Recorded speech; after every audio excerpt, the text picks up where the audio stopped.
Good morning students. Lesson 4 चल रहा था हमारा, जिसमें हमने कल रोलेक्ट एक्ट और जलियांवाला बाग हत्याकांड के बारे में पढ़ लिया था।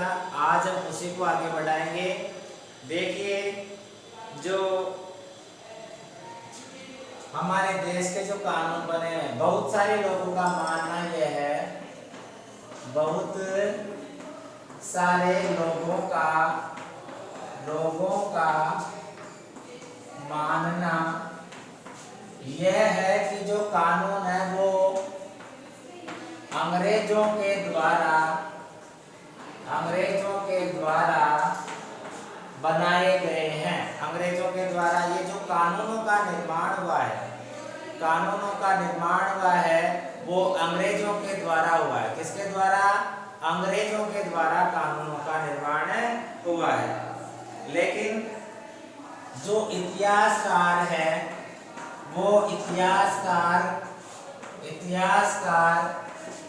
एक मत नहीं है। अर्थात इसका मतलब यह हुआ कि उनमें क्या है, जो कुछ विद्वान तो ऐसे हैं, कुछ इतिहासकार तो ऐसे हैं जो इस बात को मानते हैं कि भारत में जो कानून बनाए गए हैं वो अंग्रेजों के द्वारा बनाए गए हैं, जबकि कुछ विद्वान ऐसे हैं जो ये मानते हैं कि ये कानून भारतीयों के द्वारा ही बनाए गए हैं। ठीक है, तो इसमें क्या हुआ कि उनमें एक मत नहीं है। इसके कारण अनेक है। इसके कारण क्या है? अनेक कारण है, एक कारण नहीं है, जिसकी वजह से इतिहासकारों में एक तरीके से जो उनका मत है उनमें अंतर पाया जाता है। पहली बात तो जो अंग्रेजों ने औपनिवेशिक काल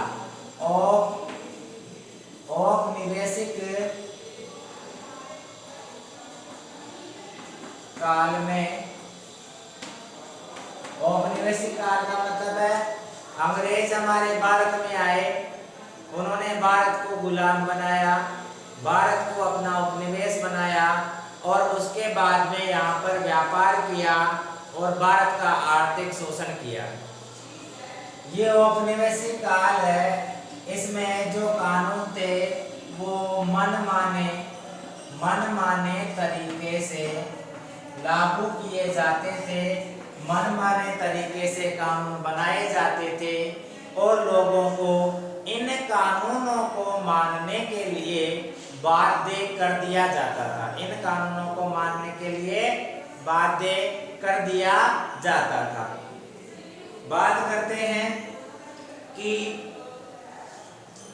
दूसरा मत यह है कि जो अंग्रेजों के द्वारा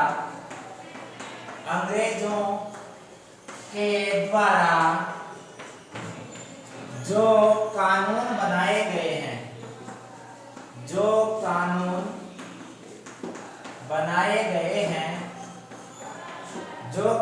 बनाए गए हैं, उनमें क्या है कि जो भारतीय राष्ट्रवादी है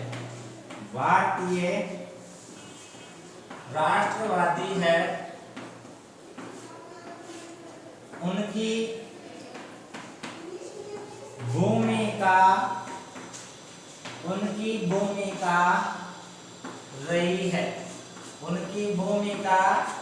रही है।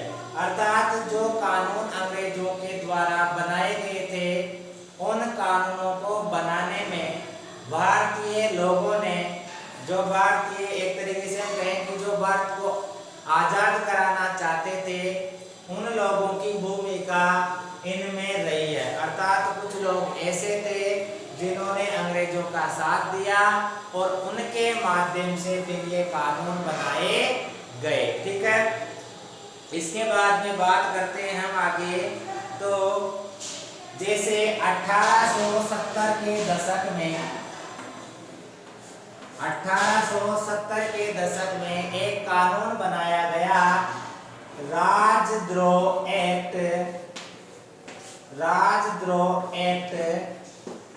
जैसे हमने पढ़ा था 1919 में रोलेक्ट एक्ट लागू कर दिया गया था, जिसके माध्यम से यदि कोई व्यक्ति सरकार का विरोध करता करता है तो उसे लंबे समय के लिए जेल में डाल दिया जाता था और किसी प्रकार का कोई वकील, किसी प्रकार की कोई दलील और किसी प्रकार का अपील भी नहीं होती थी। ठीक है, तो इस तरीके से हमने देखा। तो ऐसा ही राजद्रोह एक्ट 1870 में आया, जिसमें भी व्यक्ति को क्या करते थे, प्रतिबंधित करते थे और उस पर मुकदमा चलाए बिना ही उसको क्या करते थे, जेल में बंद करते थे। क्या करते थे, जेल में बंद करते थे। इसके बाद देखिए कि कई लोगों को गिरफ्तार भी किया गया। भारतीय राष्ट्रवादी अंग्रेजों द्वारा सत्ता के इस मनमाने इस्तेमाल का विरोध करते थे। अब देखो, जो सत्ता चल रही है, जो शासन चल रहा है, अब वो शासन अंग्रेजों के द्वारा चल रहा है, इसलिए अंग्रेज क्या करेंगे, अपने पक्ष में अर्थात अंग्रेजों के पक्ष में ज्यादा से ज्यादा कानून बनाए जाएंगे और भारतीयों का एक तरीके से दमन किया जाएगा। जब ऐसी स्थितियां उत्पन्न होती थी तो हमारे जो राजनेता थे या जो राष्ट्रवादी थे वो इस बात का विरोध करते थे और सरकार का एक तरीके से जो कानून थे उन कानूनों की आलोचना करते थे और अपने तरीके से जो कानून है उनको मनवाने के लिए सरकार को एक तरीके से सरकार की आलोचना की जाती थी, सरकार को मजबूर भी किया जाता था ताकि वो एक तरीके से जो कानून है वो भारतीयों के पक्ष में बनाए। तो इस तरीके से कई प्रकार से आंदोलन भी चले हैं जिनके माध्यम से सरकार के सामने हमने हमारी मांगे रखी है। इसके बाद में बात करें तो कानून का मतलब ये नहीं है कि अंग्रेजों ने कानून बना दिया और हमने उनको मान लिया। अंग्रेजों ने कानून बना दिया और उसको हमने मान लिया, ऐसा नहीं होना चाहिए। बल्कि कानून क्या है, ना तो ऐसा हो कि किसी में भेदभाव हो, ना कानून ऐसा हो जिससे किसी का अहित हो। तो कानून कैसे होने चाहिए, समान होने चाहिए। सभी के लिए कानून कैसे होने चाहिए, समान होने चाहिए। लेकिन अंग्रेजों ने क्या किया, अंग्रेजों ने ये किया कि अंग्रेजों के पक्ष में तो उन्होंने कानून अधिक बनाए और भारतीयों की एक तरीके से उन्होंने भारत का शोषण करने के लिए उनके पक्ष में उन्होंने कानून बनाए। तो इससे क्या हुआ, संघर्ष पैदा हुआ और ये संघर्ष आगे धीरे धीरे बढ़ता हुआ। फिर उसके बाद में हमने एक लंबा संघर्ष किया आज़ादी के लिए, तो वो इन जो अंग्रेजों की नीतियां थी इनकी वजह से किया है और फिर अंत में हमने हमारे भारत को आज़ाद भी कराया है अंग्रेजों से संघर्ष करते हुए। ठीक है, तो इस तरीके से क्या है कि अनेक कारण थे जिनकी वजह से हमने संघर्ष किया है। आगे हम बात करते हैं तो जो कानून है वो सभी के लिए एक जैसे होने चाहिए। तो कानून जो विशेषज्ञ होते हैं वो ऐसे कानून बनवाने की मांग करते हैं। जो कानून विशेषज्ञ जैसे भारतीय कानून विशेषज्ञ हैं, तो जब अंग्रेजी शासन चल रहा था तो ऐसे कानूनों की उन्होंने व्याख्या की या ऐसे कानून बनाने के लिए कहा गया जिसमें भारतीयों के हित सम्मिलित हो।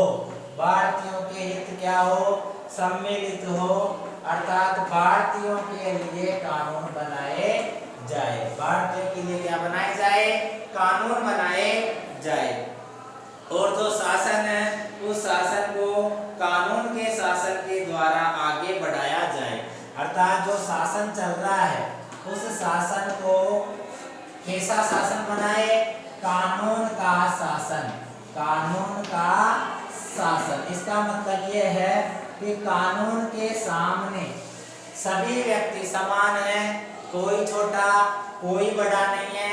व्यक्ति के साथ में धर्म, जाति, लिंग, जन्म स्थान, भाषा, बोली, वेशभूषा, इसके आधार पर किसी प्रकार का कोई भेदभाव नहीं किया जाना चाहिए। ठीक है, तो इस तरीके से कानूनों की व्याख्या की गई, ऐसे कानून बनवाने के लिए कहा गया। ठीक है, तो इस तरीके से आज हमने ये चैप्टर पूरा किया है।